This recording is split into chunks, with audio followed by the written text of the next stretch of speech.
Welcome to MacroCode. If you're new to this channel, consider subscribing. So today we are going to start a new series on ASP.NET Core Web API. So for those who are new to this channel, welcome back. For the returning subscribers, continue watching our videos. Comment down below in case you have any video that you want us to update so that you can be able to move forward together. So I'm going to create a new project. So this is ASP.NET Core Web API. I'm using Visual Studio 2022. So I'm going to use ASP.NET Core Web API template.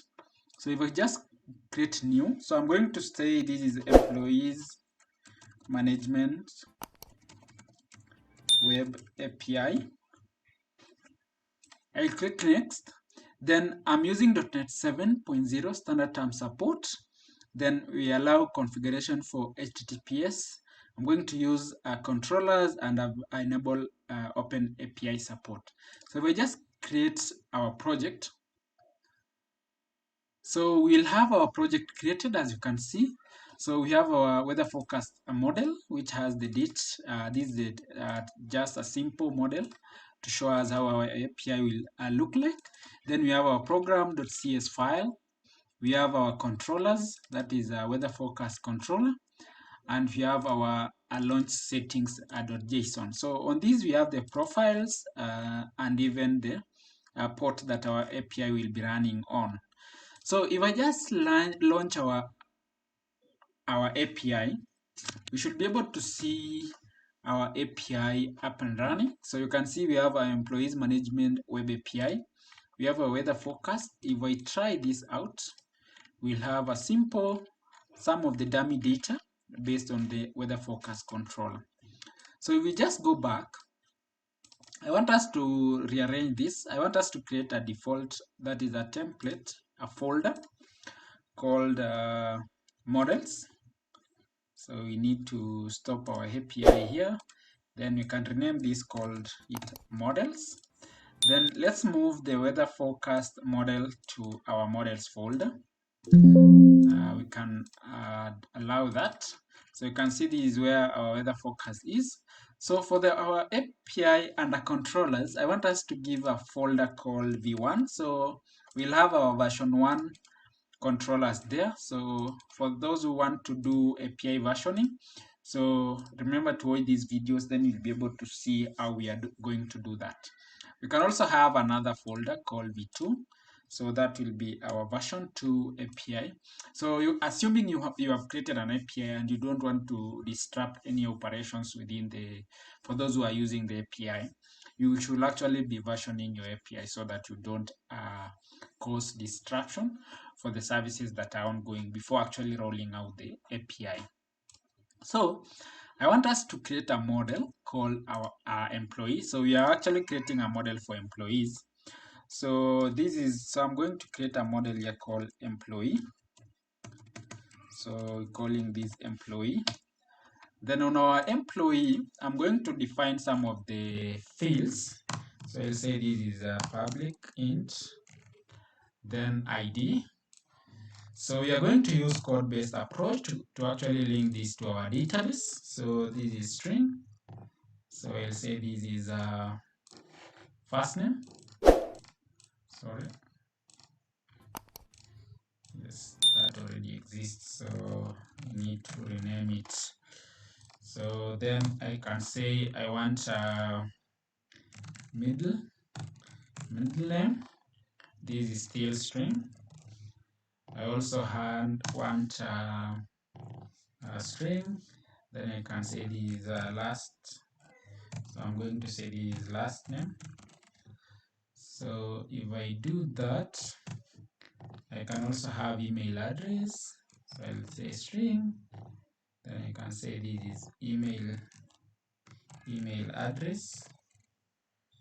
So if we do that, I'm going to also say a string.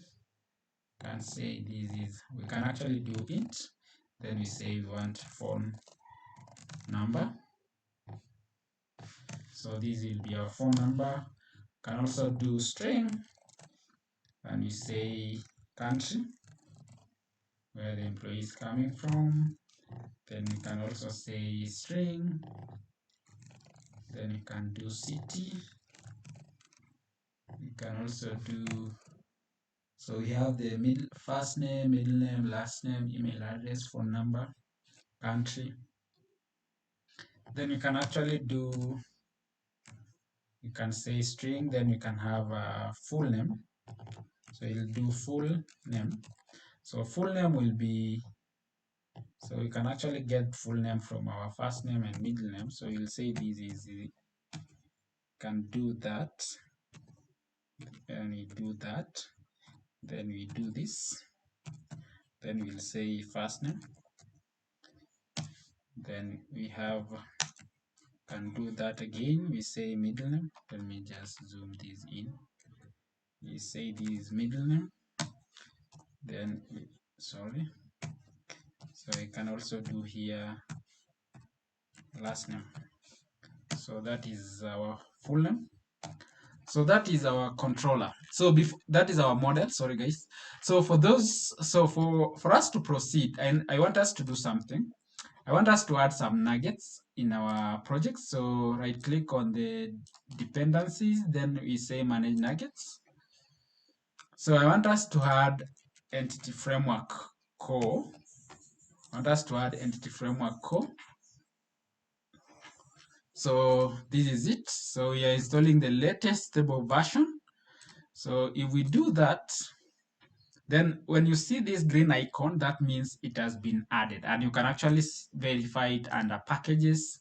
Then you'll be able to see Microsoft.Entity Framework Core 7.013, the version that we just added. So I also want to add Entity Framework Core SQL. So that is what we are going to use. So install it again, apply, and accept. You'll be able to see the green icon as well.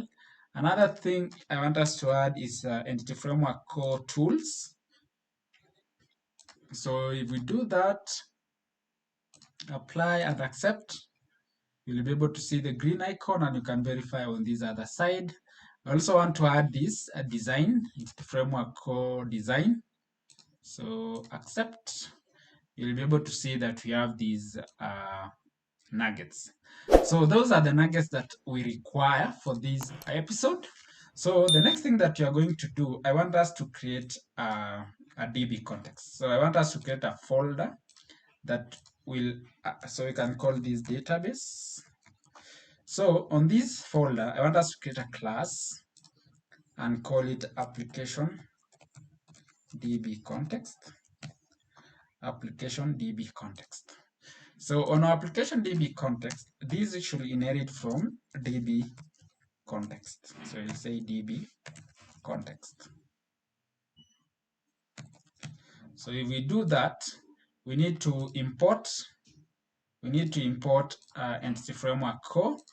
Then I want us to create a controller here. We call it application DB context. So this is our application DB context. Then we say DB context options. Then we do that.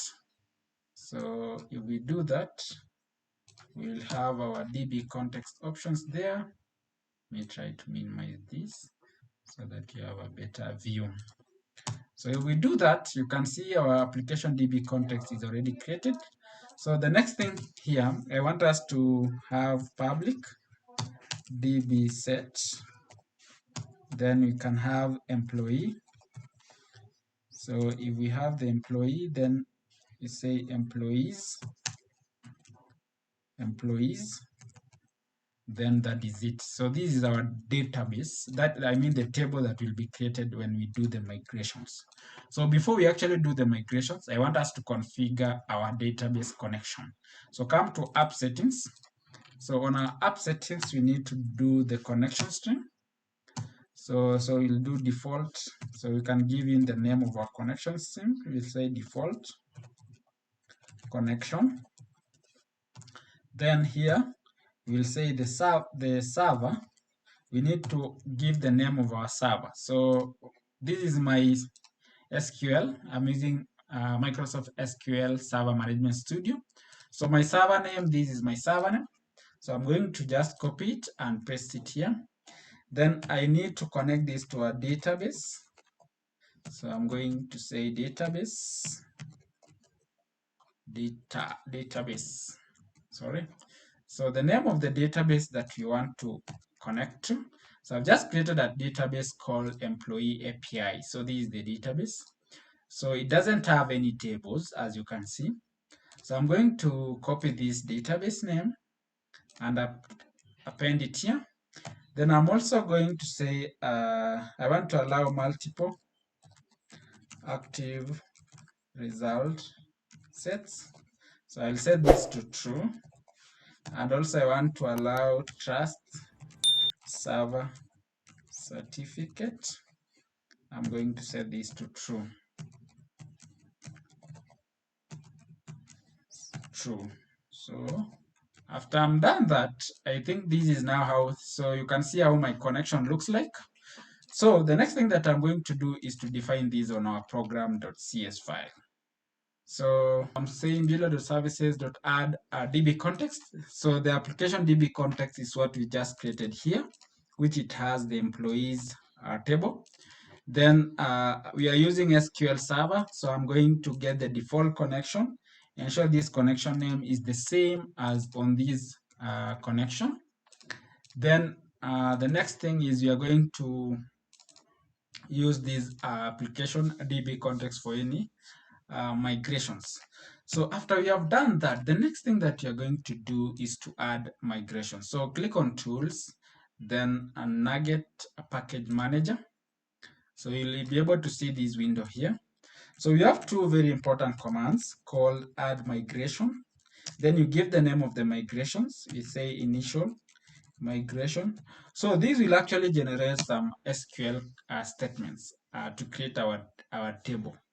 So if we just run that, if everything goes well, you should be able to see a folder called migrations on our project. Then we'll have the name of our migration, initial migration. If you open it, you'll be able to see there is a command to create a table called employees with these columns that we had defined on our model. So you'll see the first name, middle name, last name, employee, email address, phone number, country, and the city. Then you can see we have a constraint for primary key, that is the employees. So when you come to our database, you'll be able to see that we don't have any table so far. To apply this command, that is the migration to our database, we need to run another migration called update database. So these are very important commands. So if we just do update database, it will actually run and create the database. But now you can see we have something wrong. The keyword not supported. I think we mistyped something. So let's come to app settings. So this should be multiple active result set. So if we do that, it should be multiple active result. Let me confirm multiple. It should be multiple. Should be multiple active result sets. This should be true.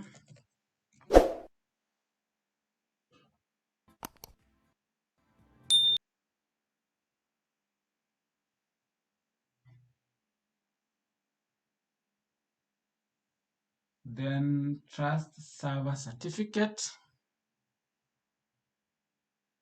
should be true. Let's try and see. So let's try and update the database. We see keyword not supported, database multiple active. So our keyword is not supported. Let's try to remove this. We see.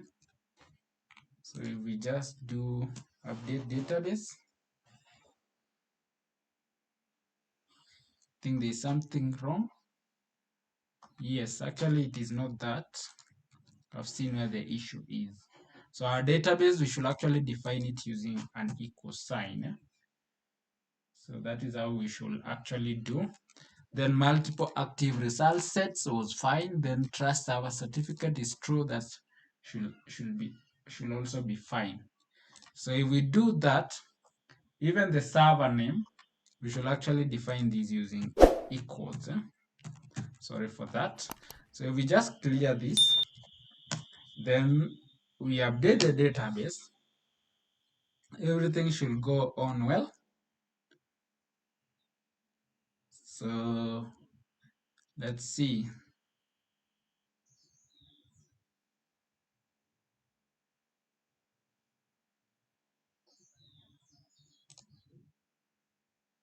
So there's something wrong.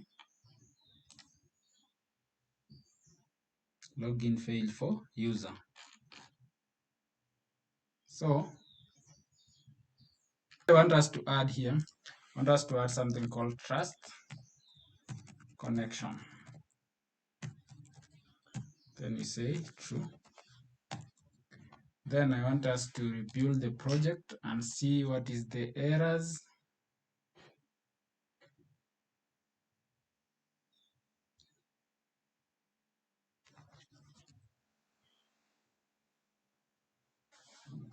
We have 2 errors. Let's see what are those errors. It's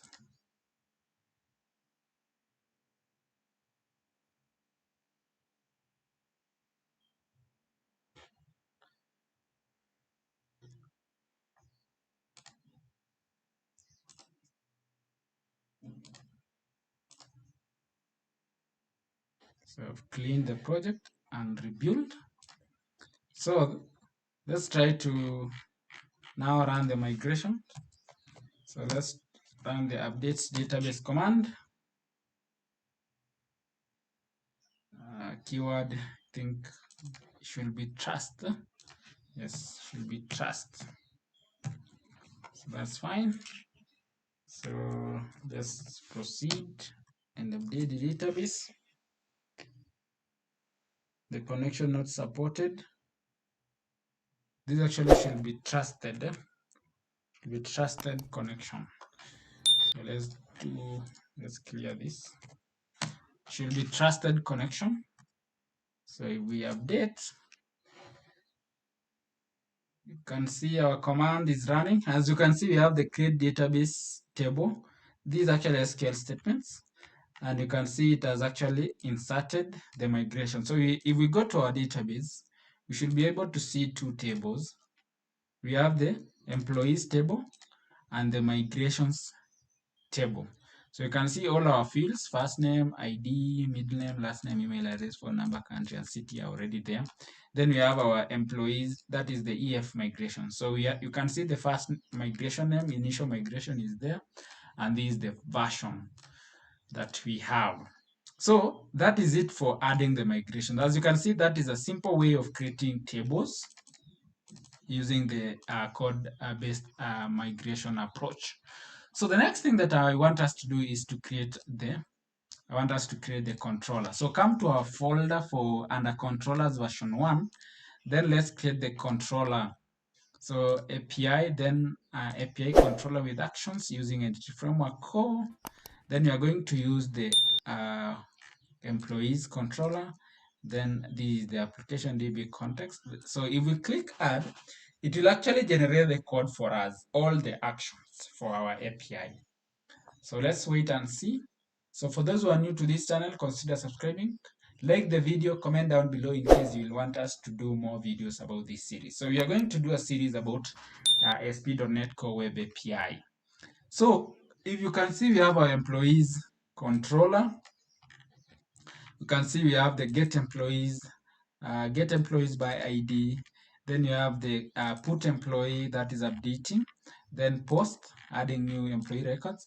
So if we just run this API, you should be able to see that we have our API up and running. And you can see we have our employees, get employee records. We have the first name, middle name, the full name. We can have our post, and we can have our get. We can have our put, and we can have our delete. So that is it for today's video, guys. So for those who are new to this channel, please subscribe, like the video.